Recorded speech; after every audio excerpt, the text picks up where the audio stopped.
Welcome to the new sound of online radio. Welcome to the sound of Universal Broadcasting Network. 'Cause you make me feel like I've been locked out of hell. A mix of today's hits and hard-to-find favorites, combined with the most entertaining and intriguing talk anywhere. This is your sound. This is the sound of Universal Broadcasting Network at UBNradio.com.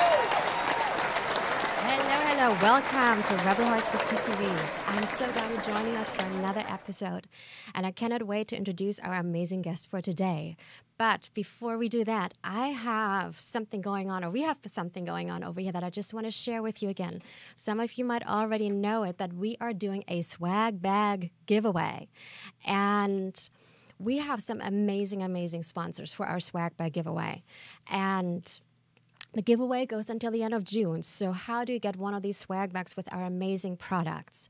You go to Rebel Hearts with Kristie Reeves on iTunes. Leave us a review. Let us know what you think about the show, what you'd like to hear more of. Give us your honest review. And at the end of June, that contest closes, and the first week of July, we will announce the winners. And we're giving away 10 swag bags with all kinds of eco-conscious, fair trade, amazing goodies.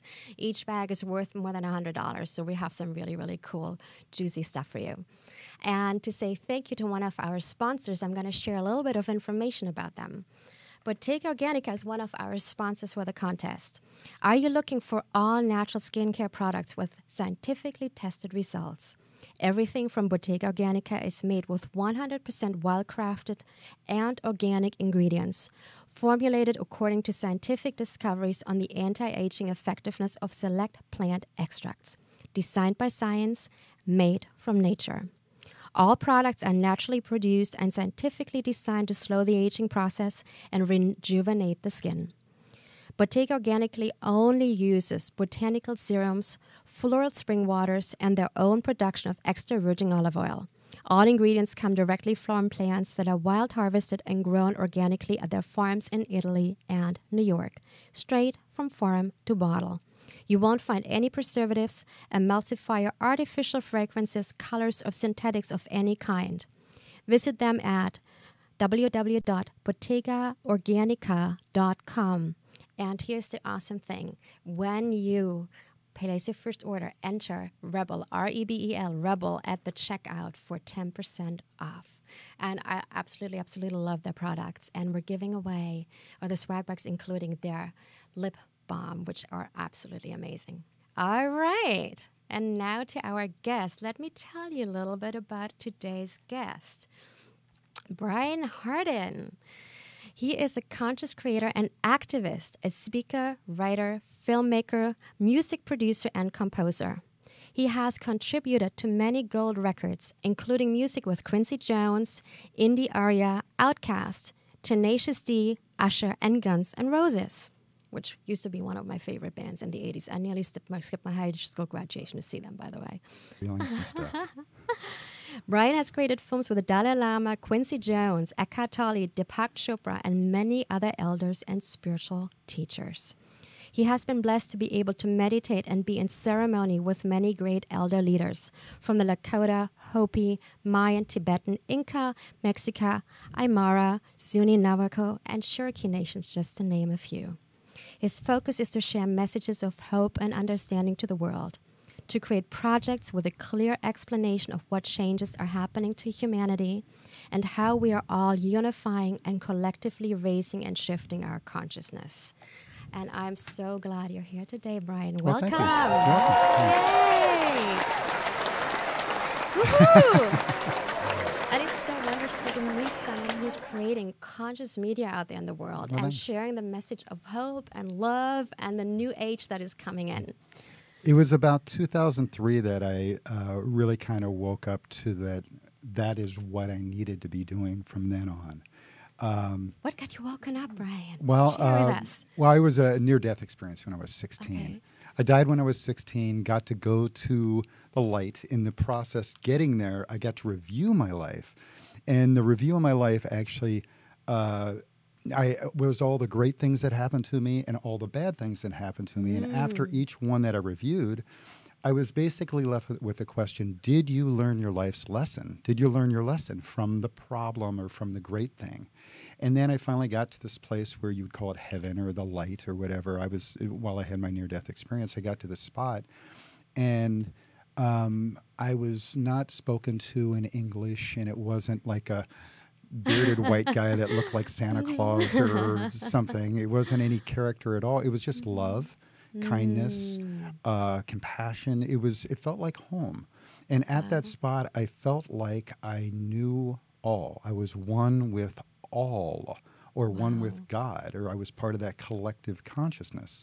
And so within that little moment, I was sort of asked a question, not in English again, just left with a question, have you fulfilled your life's purpose, in this body? Yeah. And no, I was 16 years old, and it put me back.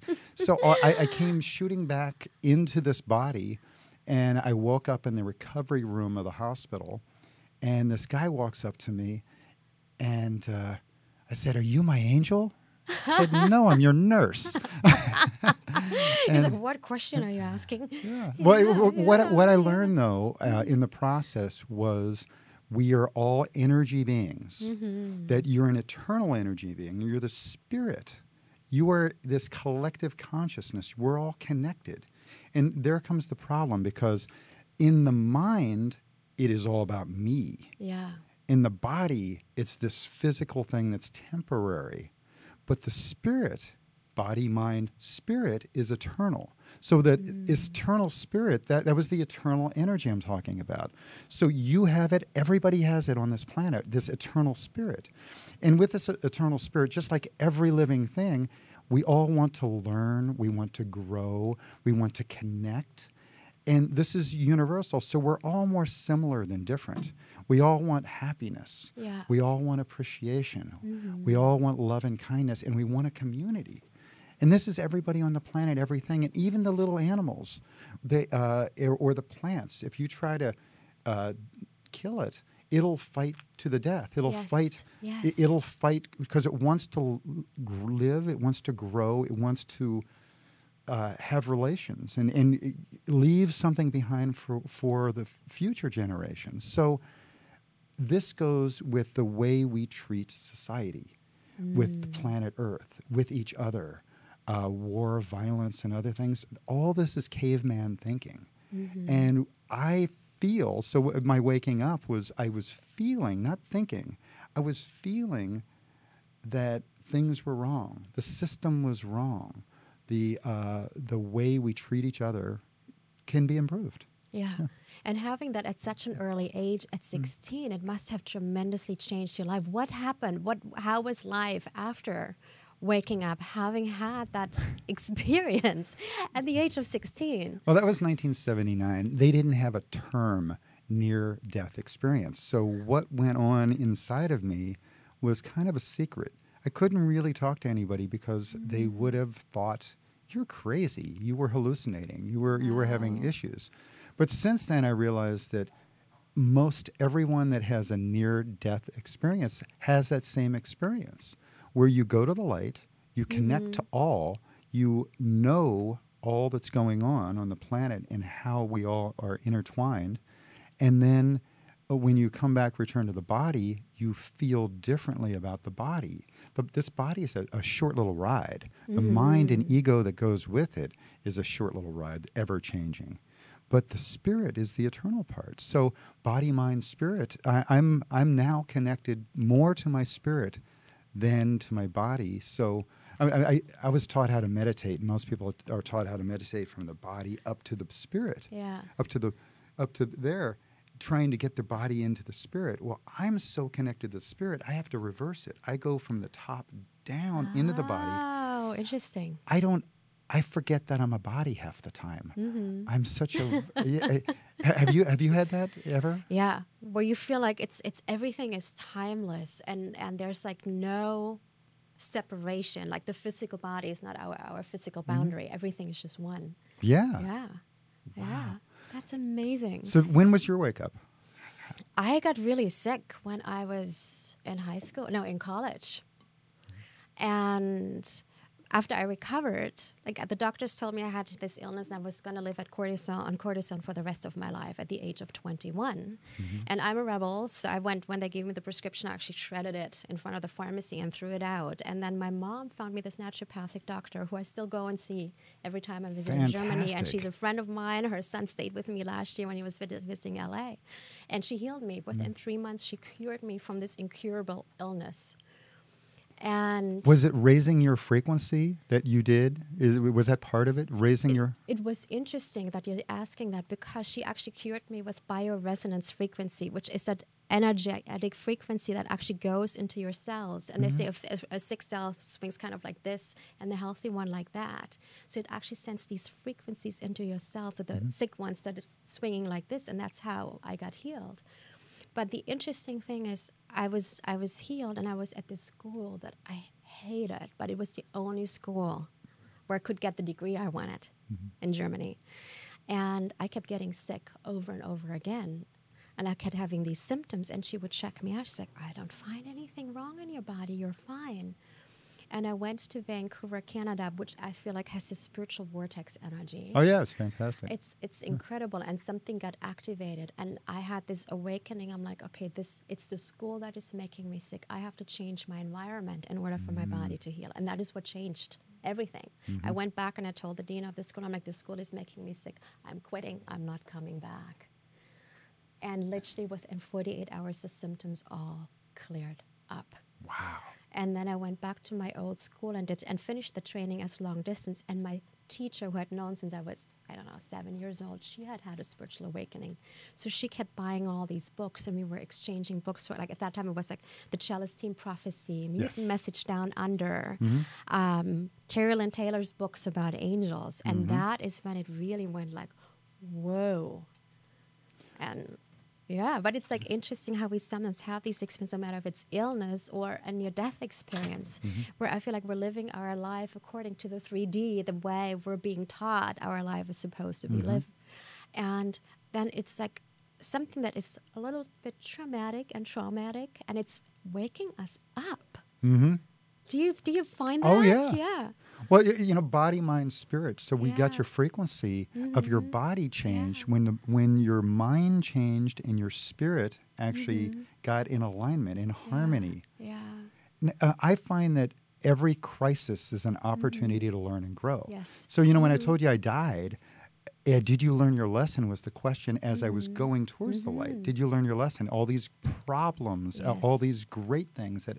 Did I learn my lesson? So I now look at the lesson within every problem, every crisis is an opportunity to learn and grow. So I think that viewpoint of the world has helped me to change myself and help others to see positively or optimistically that what they're going through is only temporary. And so spiritually, we go back to spirit again. Yeah. Spiritually, whenever I ask for some spiritual evolution, sometimes what shows up is a problem I didn't have before. Oh. And so that in order for my spirit to evolve, I have to break free of the old patterns and old ways, the things that made me comfortable that were before all of a sudden change and go away. Absolutely. And it's so interesting that you're saying that, to see each crisis as an opportunity. And it was interesting, one of the first books way back after I recovered was Louisa Hay's book, You Can Heal Your Body. And then I started looking, if I had like a stomach ache or hurt my shoulder or whatever it is, she has this table at the very back where she goes, okay, this is the negative in your life and this is the positive affirmation. So I would start looking at each physical occasion, symptom, anything that was physically wrong in my body as a way to, okay, what is my body telling me that I need to change? An emotion, even a circumstance in my life. And then years later, I started studying different, belief change modalities, that's I would call that. And I really learned that anything in my life is a reflection of the thoughts of my unconscious mind. So whatever is going on in my life, that I don't like, what is the unconscious belief that is creating that reality, and how can I change it in order to experience a different reality. Wow. And it was a really big awakening for me. The breakdown sometimes turns into the breakthrough. Exactly. I love And that. yeah, so look for the lessons, and that's being acceptant of the place we're in at all times. So, you know, whenever you're having the bad time, know that it's temporary. If you're having a great time right now, relax. At some point, it's going to suck. And if you're having a horrible time right now, relax. At some point, it's going to get better. Yeah. That life is a roller coaster. So a lot of what I talk about is evolution, us evolving. And evolving is change. And evolution actually favors those that are adaptable to change. So all the little animals that have adapted over lifetimes live to be, you know, thousands or millions, and they keep changing and evolving. And, you know, at one point we probably had fins and gills, and now we're, I don't know what where we came from, but everything changes. And so if you're not adaptable, if you're not optimistic and open-minded, and then you're not going to change. And, you know, this is not meant to be politics, but the word liberal is actually meant to be someone who's open to change. And this isn't political, believe me. I don't want to go. Please let's not go there. But being open-minded or optimistic is something that's of supreme importance to my character. That I actually say question everything and fear nothing. I love that. And because even question what you believe today. Because, you know, when I was 16 or 18 years old, I had a mindset. Of course, I knew everything. Of course, yeah. And the older I get, the more I realize I don't know anything. And that I really do need to be here now, or be in the moment, or be in a place of learning from everybody and everything. Dalai Lama supposedly does that. He stops and smells the roses. He connects with the kids, and the children can teach him just as much as any adult or any wise elder. You just learn from experiences, or from the dog or cat or whatever it is. You know, you learn from life. You know. I love that. Yeah. I love that. And I want to shift gears a little bit over here. Oh, good. Because you've done such incredible work, sitting with elders. I remember when I first met you, you shared your journey of the water run with me. And I loved what you were doing. And I love that story. Would you share it with our audience? Well, what you were doing, and what even inspired you, or how you got involved with that? The one thing I don't want to do is get so caught up in ego or me or whatever that we forget the messages.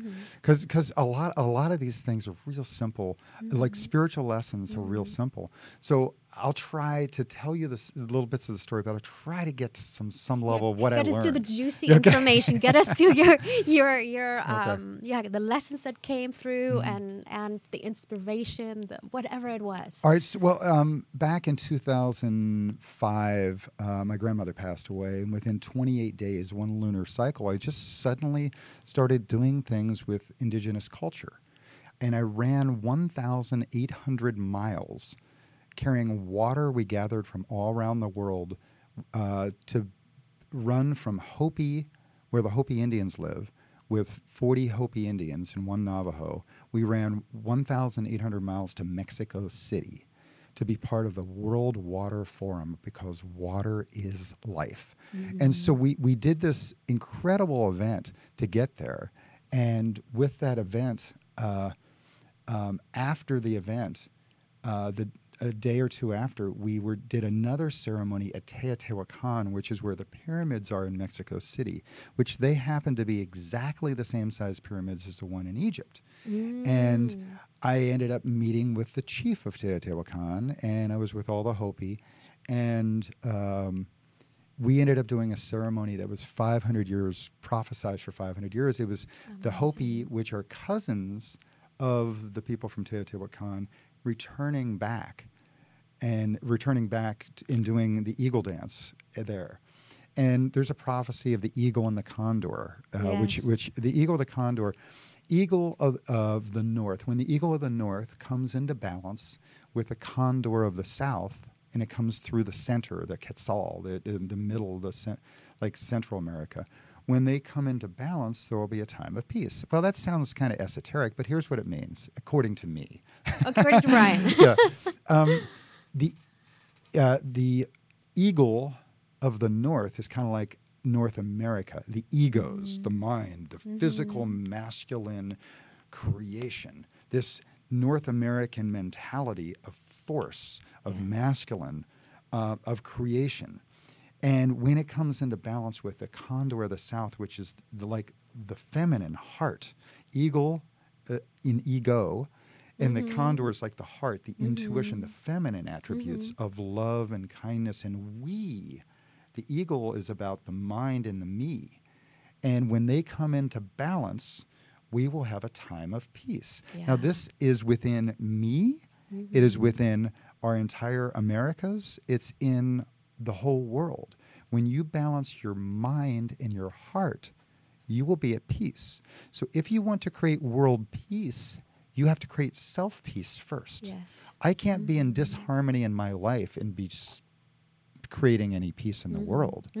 Peace radiates outwardly from your heart to all your relationships, to your neighborhood, to your family, to your neighborhood, to the whole city, to the state, to the country, to the world. Yeah. And so if you want to create world peace, see yourself and others and love one another. So anyway, we did this. We did this eagle dance. We did at Teotihuacan. The water was left behind. Months later, I went with the Mayan high priest to Pumapuku and Tiwanaku down in Bolivia. We went to Peru first and gathered up some Aymara Indians, went to and we got a 2,000-year-old Mayan staff returned to the Mayan high priest. And it was just he and his wife and I and a guy named Adam Yellowbird and Aymara. And we, with these Aymara Indians. Anyway, we got this 2,000-year-old staff back that became part of a film called Shift of the Ages. Then the water returned back to Mexico City. They brought fire, water, air, and earth, all the four elements, and they ran 1,800 miles back up to Hopi another year later. Wow. So there were 2 runs, and in between, the Mayan high priest getting his staff back, and all that happened with me along for the ride, shooting video. And when we returned to Hopi, I got to film and take photos on the Hopi reservation, which is not normally allowed, and interview many of the Hopi elders, including Grandfather Martin Geshweyama at Prophecy Rock. All this is on my website, which is called New Ways, spelled with a K, like you know something, Knew Ways. I think we can bring that in. I think we have a picture somewhere. There it is. There it is. Yay. Kneways. And on there's a lot of different videos of different interviews. And so I got to connect with the Hopi, the Navajo, the Aymara Indians, the Teotihuacans. I traveled to the Lakotas and visited with the chief there, Chief Arvel Looking Horse. In fact, what's coming up in the next couple weeks is World Peace and Prayer Day on June 21st in Hawaii this year. Okay. And friends of mine are going to be there with Arvel. Arvel Looking Horse is the Lakota, Dakota, Nakota chief, and he's the spiritual leader. He carries this thing called the White Buffalo Peace Pipe, and he's all about love and kindness. And he's basically the Pope or the Dalai Lama or whatever of the indigenous culture for Lakota, Dakota, Nakota. And he's on the same heart place. And one thing I find with all these spiritual leaders, they're all full of innocence. They're all kind of happy, sweet, lovely people. Yeah. And that would have been my next question. What did you learn, or what did you see and being with the elders, with these people, seeing and learning through ceremony? Well, some of the coolest things were in the travels, most of these cultures are really poor. We're talking living in tiny little bad housing, having a hard time getting their water. So food, water, housing, it's all struggles. Yet they're happy. Their kids are healthy, well-adjusted, well-educated, playful, and none of them ever know that they're lacking anything. They'll give you everything they have, full of love. They're not in that pattern of need and want. That poverty, deprivation consciousness, or that consciousness that we so often see in that Western world of wanting more. And I need a Ferrari. Yeah, exactly. Yeah.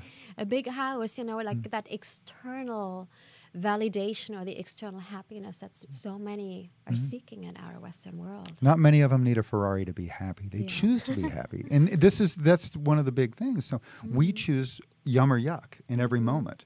You choose to be happy. So how you look at life is your choice. Yeah. Let's talk more about that, choosing to be happy. Yeah. Is that okay? Oh, yeah. Okay. Oh, yeah. Choosing to be happy, I would say yum or yuck.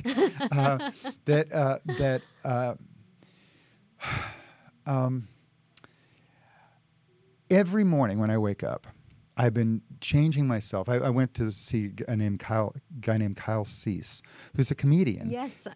Fantastic guy. And he's positive, great energy. And he got me to meditate.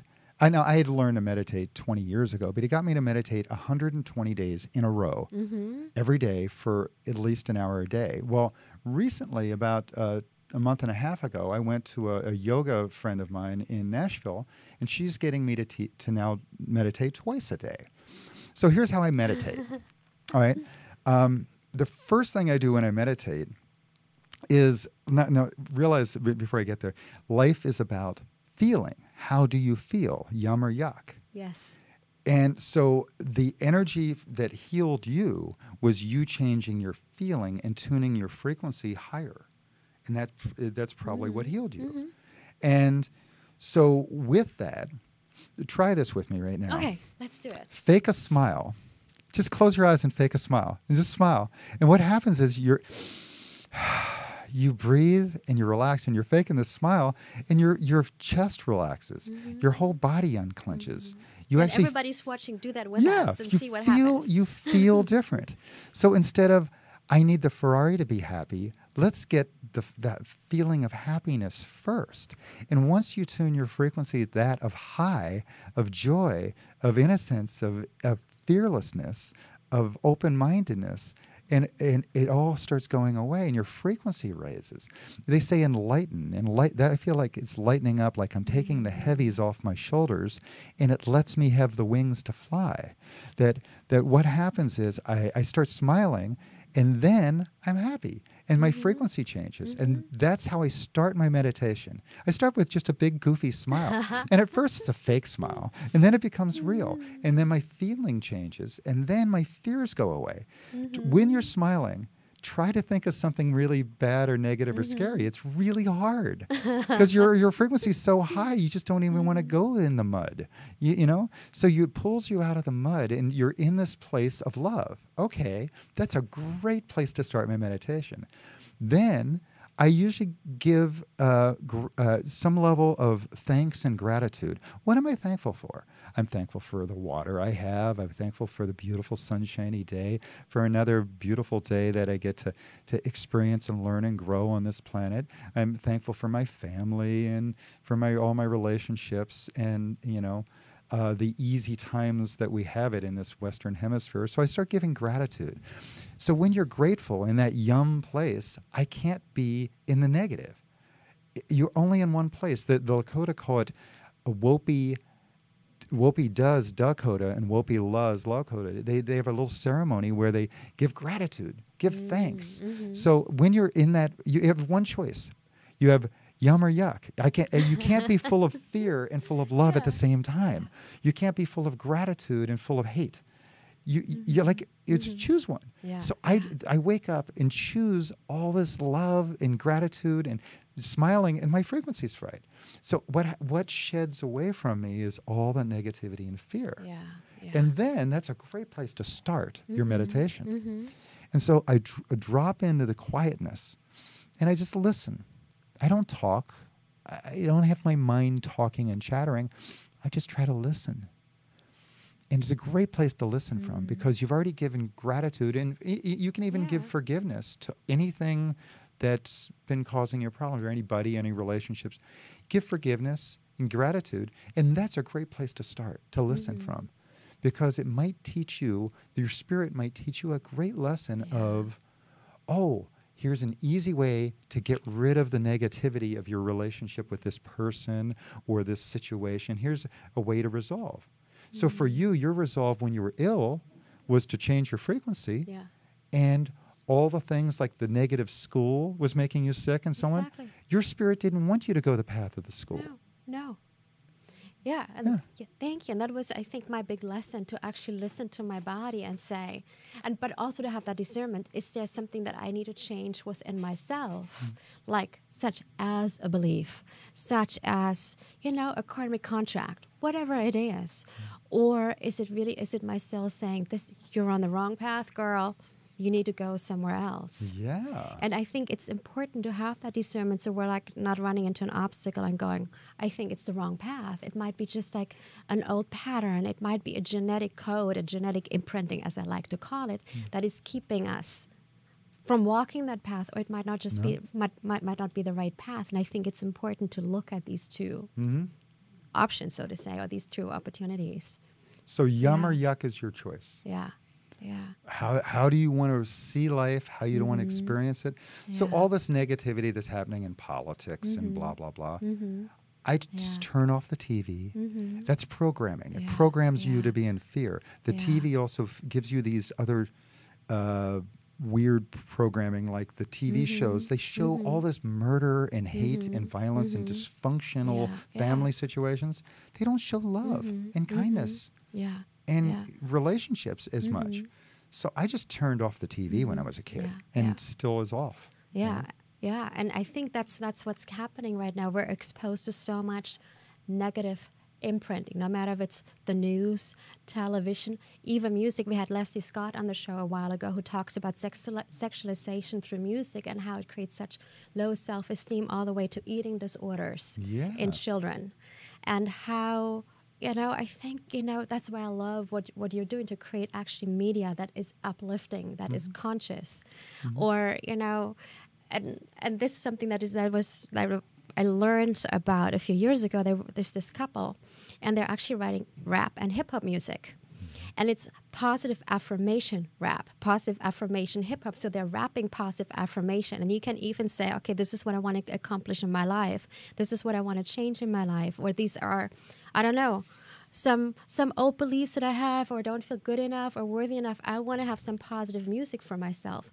So they actually write personalized songs where, they're, bringing in like the affirmations as... Are we going to a break? Is it break time? We have a couple more minutes, I think. Oh, a couple more minutes? Okay. A couple more minutes to go. Well, I wanted to tell you about Juteska Martinez. Yes, he's amazing. I'm working with this young guy. He just turned 17. And he's from Colorado. He's suing the U.S. government for climate change with about 20 other kids. He's got a thing. Got to the next level, right? Oh, yes. He went to another level. And he's suing for climate change, and he's suing now Donald Trump personally. He used to be Barack Obama personally, also on top of it. And he's got a thing called Earth Guardians. Yes, and, I know about them. They're a worldwide organization of kids, and they're here to change things. They are not putting up with status quo. And he and I are working together on his new album. He just released his book, or shortly it'll be released. That he's written. He's spoken at United Nations 3 times. And that's when I first came across him. In one of his speeches, I listened to it 3 times. I cried 3 times throughout the whole speech because it's so powerful and so incredible and so true what he was saying. So, the first or the second Hopi run that we were returning back with water, that was him and his family. He was 6. He was 6. He did the run. Yes. With 6. I have photos of him with the Hopi Prophecy carrier at Prophecy Rock. I have him running that 1,800 miles Yeah, with his family and doing yeah. dances on the Hopi courtyard. Mm-hmm. He's an amazing. He's not a kid anymore. He went from having this voice to now he's a man, and he's a 17-year-old man. That this past week he played with Nako at Red Rocks in Denver to a sold-out show. Amazing. And his music is heartfelt and about the evolution of humanity, about Amazing. us all unifying, coming together, doing what's right for we. Remember the feminine attributes of we? That's the grandmother circles. Yeah. We treat all of the world in that circle and can see ourselves in the eyes of each other and in all the plants and animals and so on. Suddenly we get into harmony with nature. Yeah. Nature doesn't go fish out the entire ocean with a 20-mile-long dragnet. Instead, nature gets one fish at a time, and usually the weak. Usually the back of the herd is what they take. Yes. They bite off the back, meaning that the herd keeps getting stronger and stronger, and they take off the backside, the weak and the old, and that's how nature is. And so we don't do that. Yeah. And yeah. we've got to overcome how we treat Mother Nature and each other. Absolutely. And I'm so glad that these kids are out there. And it's kind of, this is what the show is about. It's about the rebels of the world, the change makers, the paradigm shifters. And we're the ones we've been waiting for, right? Yes. And these kids, some of these kids are showing us that we're the ones we've been waiting for. And to give us that power to say, yes, we can do something. When we come back from our little break, whenever we take that, I want to read you that, because that's how you and I first started talking about that. I know. That we are the ones that we've been waiting for, Exactly. and what went on. It's actually a funny little story, and it goes to the Hopi Indians. Yeah. And so there's only 7,000 Hopi Indians, and I've gotten an experience of connecting with many of them, many of their elders. And I find them all full of love, full of great community, of loving their families and so on, and okay with the flow of life, of how they surf their circumstances well, and they remain positive. Amazing. Their kids are amazing too. That's amazing. Since we have to wrap up the show over here, is there a way for our audience to find some of those stories? Do you have video on it, or blog, or writing, or something about that? It's called Hopi Elders Prophecy. And it's here. It says, "There's a river flowing now very fast. It is so great and swift that there are those who will be afraid." Now, this is like the river of life, the energy of life. They will try to hold on to the shore, and they will feel as if they're being torn apart and will suffer greatly. Know that this river has its destination, or the flow of life, the changes in life has a destination. The elders say that we must let go of the shore, push off into the middle of the river, keep our eyes open and our heads above water. And I say, see who's in there with you and celebrate.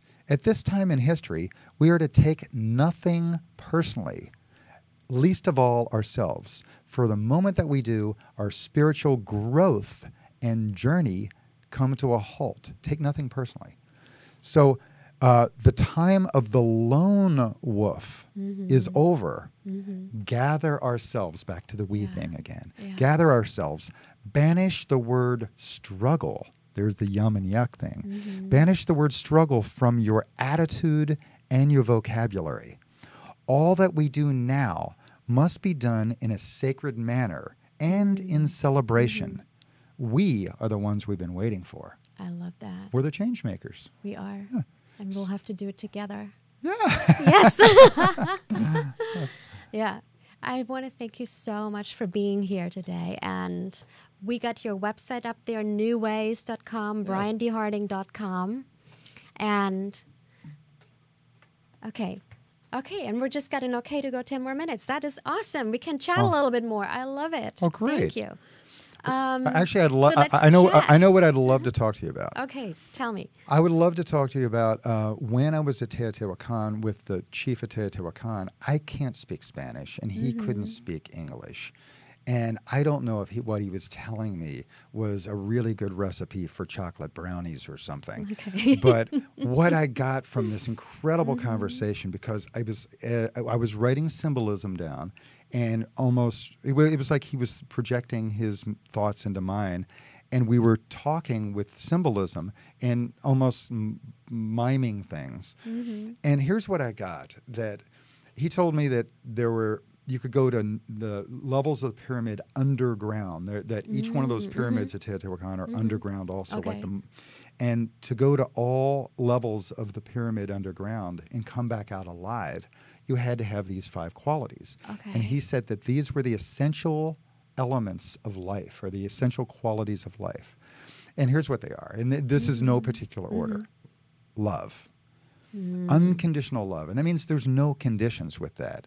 And that's when we love ourselves and accept ourselves, and then see in each other an equal. And so we start loving everybody and everything, even the problems. Remember the problems? Yes, yes. So when we're having a Embracing. problem, we love that because it's just an opportunity to learn and grow. Yes. So love, unconditional love, there's no conditions to our love. And that includes each other, Mother Earth, all the plants, all the animals, everything, all the problems. Yeah. Love it. All right, so another one would be joy, that we have to be in joy and happiness. There's our frequency thing we were talking about earlier too. Yeah. We have to raise our frequency and be in joy, that our joy actually comes by being in service. They say, if you're depressed in life, find someone to serve. Yes, yes. And that'll cheer you up. Yeah. And I find it also very healing, like people who are depressed, who have anxiety, who don't know what to do with their life. The moment you go, how can I serve? It changes everything. You know the golden rule? What is it? Do unto others as you would have Yes, done to that you. one. Yeah. Well, it's so simple. It's in all world's religions, all worlds. So this is nature. It's Yeah. also in physics. For every action, there's an equal and opposite reaction. So the joy we want, we get by giving. Yes. You get Yes. back what you give. So love and joy. In fact, I have a band called Lovejoy. Right, Of course you do. First 2 of the 5. So love, joy. The next one I would call innocence or wonderment or optimism or open-mindedness. I call it innocence. But remember we were talking about the Dalai Lama ready to learn from all the children or from the animals or from everything. That's the innocence or open-mindedness, the optimism. It's being open to lessons. And with that, you lose your judgments of the world. And so optimism, open-mindedness, that's how you change. If you're rigid, you can't change. Then you're not evolving. And then you're one of the weak ones in the herd because you're not changing. We have to change. So innocence or wonderment or open-mindedness. So that's love, joy, innocence. Another one would be fearlessness. And the way he described it, this chief at Teotihuacan, described it, he said fearlessness. And this guy that was there said, I'm fearless. And he laughed at the guy and brought out 2 hot peppers. Okay. Those Mexican amazing hot peppers. Okay. And he hands one, points them both to the guy and says, here, pick one. And the guy picks one. And here it is, the chief just eats the whole hot pepper gosh, I could and never has eat that. no fear of the hot pepper. And it didn't affect him at all. So fearlessness isn't, I'm so strong, I can beat you up, so I'm not afraid of you. Fearlessness is back to that same lesson we talked about earlier, that every crisis is an opportunity to learn and grow. So if you know that every problem is really an opportunity to grow, there's nothing to fear. Yeah. You can, a lot of people in politics got all muddled up. I think it's fantastic because it's making people activate. Absolutely. That's what I feel. It's We're being making people activated. activate instead of sitting around thinking that, our politics are mommy or daddy and going to take care of us. Exactly. They're activating to how can we stand up for the good of all. Yeah, because we've been waiting for others to save us, and now we're being catapulted to take the steps to create changes ourselves. Yeah. Yeah. Love, joy, innocence, fearlessness. And Okay, the fifth number 5. one is love, joy, innocence, fearlessness, is gratitude. Remember we talked about the gratitude, the wopi da, wopi la, that when you're in ceremony and you give thanks, you're not in fear. Yeah. When you're saying yum, I'm thankful and grateful for all this, you're not in yuck. Your frequency is high. And so it tunes your frequency to optimism, to open-minded. It all works together. So having some level of appreciation. Now, what everybody wants in life is appreciation. Everybody wants it. Yeah. The reason, let me go get you some water and bring it to you is because I want you to be happy and I want you to thank me. And so if your relationships aren't right in life, start thanking people more and start serving people more, you know? But I feel it's also, whatever we focus on increases. So if we focus on the lack of what we don't have, that increases. If we focus on gratitude, giving gratitude to the little things that we have, not waiting for the Ferrari or whatever, but focusing on what we already have in our lives. Yes. That will increase. And I feel like also focus on the things that you cannot buy, the love that we have, joy, place to live, having friendships. And being grateful for that, so that the universe goes, oh, you have that? You like it? You like what you received? Let me give you more of that. And if we go into that state of lack, the opposite would happen, right? Exactly. Yeah. This ride for some people is really short on this body. And when I tune my frequency up to that optimism, open-minded love, kindness, joy, and so on, my health gets better. Yeah. And I wonder if that's what happened with you Absolutely. in your situation. Is my health gets better, my happiness gets better, my community gets better, my relationships get better. So back to the smile meditation. It sounds goofy. Smile, breathe, and feel. Now, we were taught we are what we think. You are what you think. Yeah. No, you're what you feel. When you go see a film, you don't remember all the details about the film. You remember how it made you feel. Exactly. So connect with the feeling you want to have and raise your frequency to that feeling of yum and joy, and that'll be an easy place to start serving, to start activating, to start being a change agent. And the first thing you have to look to change is right here.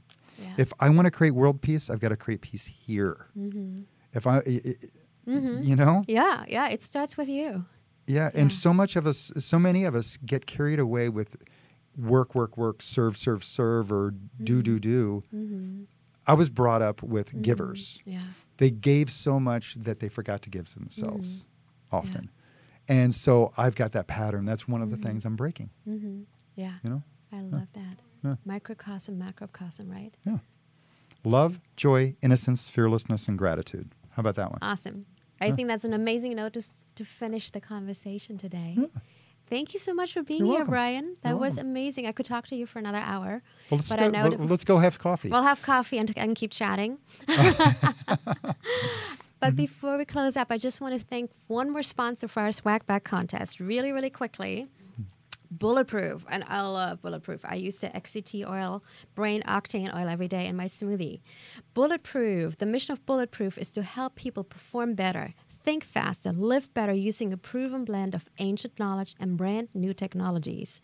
Tempered by research, science, and measured results from our customers, top athlete and medical professionals. Bulletproof supplements, foods, and technologies are the purest you can get anywhere. Welcome to being bulletproof, the state of high performance where your body, mind, and nervous system work together effortlessly to help you perform at levels beyond what you expect. We love Bulletproof. And remember, go online, go to the podcast app on iTunes, go to the podcast and on your computer. Leave us a review before June 30th. Let us know what you think to be entered in our swag bag contest. See you next week at 3 p.m. and remember to rebel on. Shows that make you laugh. Shows that make you think. Music that moves you. It could only be one place. Universal Broadcasting Network. Tune in at ubnradio.com.